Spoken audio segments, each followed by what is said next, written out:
Yo guys, what's going on? Welcome back to a new video. Today for you guys, we are going to be reacting to TheOdd1sOut. And we're going to be reacting to a video he made a long time ago called Talking to Strangers. Before the video starts, guys, make sure you guys leave a like and subscribe. Thank you guys so much for all the support you guys always show. It really means a lot to me. Please don't talk to strangers.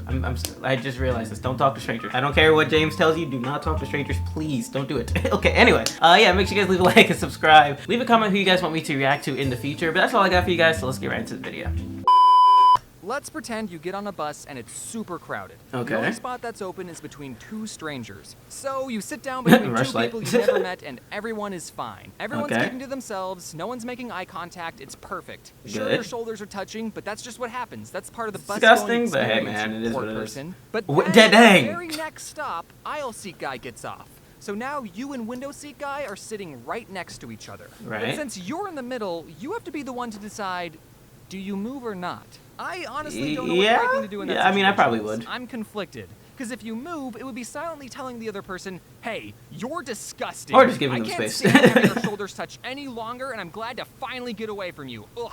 But on the other hand, if I was the window seat guy, I would want the middle seat guy to become the new aisle seat guy. I wouldn't see moving as rude. I would just want his gross, disgusting body as far away from me as possible. Bro, what are we doing to Rush Light? But on the other hand, maybe I'm overthinking everything, and most people don't even mind being this close to another human, and they aren't struggling socially. I don't know. Now imagine that same situation, but with urinals. If you're in the middle urinal, do you move halfway through to the other urinal? Because I would. Are you supposed to talk to people when you're sitting 2 inches away from them? I always felt like I should say something, like, hey, did you see the game last night? I didn't. I was too busy drawing cartoons. The game last night. Which game? Which sport? This is a two-way street. I'm worried about not talking to someone, but they're not talking to me either. Okay. We both agreed that there's this unwritten contract between us that we're not even going to look at each other. No, looking is awkward. Don't make eye contact with me. I'm kidding. How I treat them. And how I can make money off of them. Hey-oh! Oh my gosh. I'm just kidding. That was a joke. For most of my life, I would go out of my way to avoid talking to people. That is your mother, James. In my lane, mind my own business, no eye contact. If everyone's using a urinal, I'd have to pee tomorrow.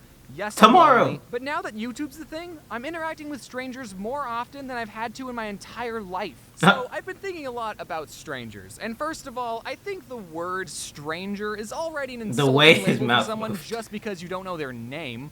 Oh, I don't know this person. They're a stranger. They're strange. Bro, he's wiggling. Freaks. They probably murder people with an axe. Hey man, let me stop. Of a stranger, an axe murderer. But the people you see throughout your day are all humans with their own hopes and dreams. And some of them may hope to kill you, but you'll never know because you didn't ever take the time to know them. So I think that the people you see throughout your daily life aren't strangers. They're potential friends.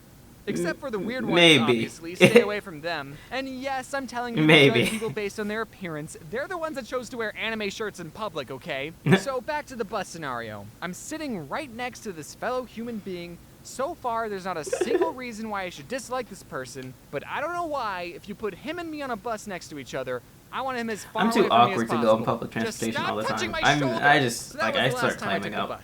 I go in the metro and it's too much for me. That's not the only place you meet strangers. Oh my gosh. One time I was at Home Depot and I was looking for jumper cables and I couldn't find them anywhere. And I don't know if I'm the only human that's like this, but I will try everything in my power to not talk to a sales associate. Sometimes it's just like social awkwardness, like I just don't want to talk to people. And I just want to but I know I need to ask for not help. make their job any harder than it has to be. But asking employees for help isn't even bothering them that much. In fact, I think it's part of their job. Like, what's the worst thing they're gonna say?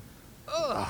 You don't know where one specific item is? Everyone else knows. Did you even look? They're in the jumper cable aisle, idiot. No one. It slaps you too? So no. I mustered up what little courage I had and swaggered up to someone wearing an orange vest and said, "Why did you do the JoJo pose?" Do you know where the Wait. I don't work here. Oh, you don't work here? And then he walked away. And then he waddled away, waddle. And then the very next day, bam. This is such an old meme, man. The situation would have been to find someone who does work there. No, if they're all wearing orange at Home Depot, what are you supposed to do? Because I didn't want to run into that same guy again.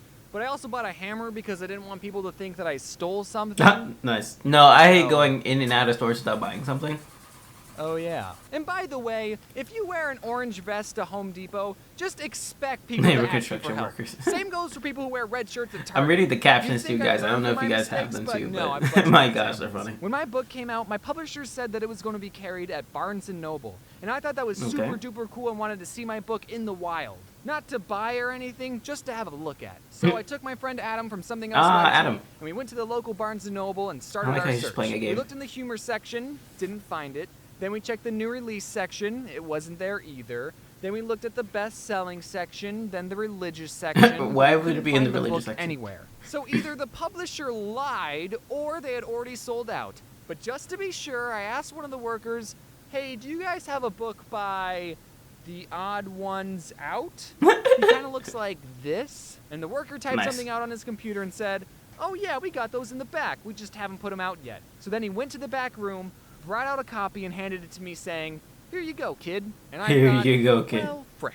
I could just hand it back to the guy and say, oh no, that's okay. I didn't want to buy it. I just wanted to have a look you could have told him it was yours. How inconvenient that would be? So the only less option I could think of you bought your own book. My own book. No. I'd get a couple cents back from this purchase, so it wouldn't have been a total loss. But Adam, being the more sensible one, said, dude, this is ridiculous. You have to complain. So then he went to the worker and said, so he actually wrote this book. He just wanted to get a look at it, like, in the wild. And the worker said, oh, that's so cool. Do you want to sign our copies? And then I thought, well, hold on. You're not even going to ask me for my own said, you don't know if I wrote these. You just believe me? And I'm not some guy trying to deface someone else's. And then the guy gave me a whole stack of my books, and I signed them all. Last story before I go.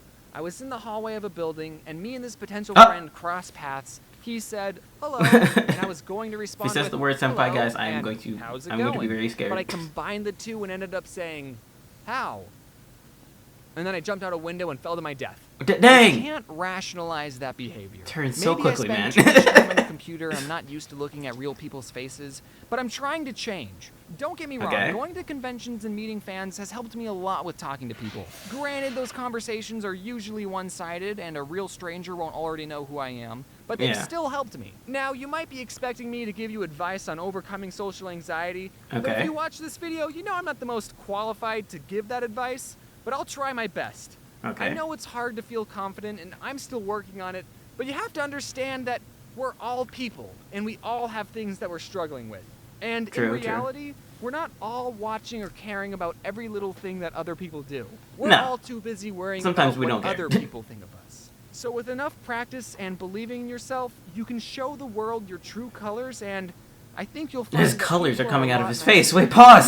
So if you're the middle seat guy on the bus and you have to decide whether or not to move, do whatever you want. No one cares. Just stop touching my shoulders. Hey, everyone. Anyway, guys, that's the end of the video. I hope you guys enjoyed like I did. Make sure you guys leave a like, subscribe, leave a comment down below who you guys want me to react to in the future. But that's all I got for you guys, and I will talk to you guys in the next video. See ya.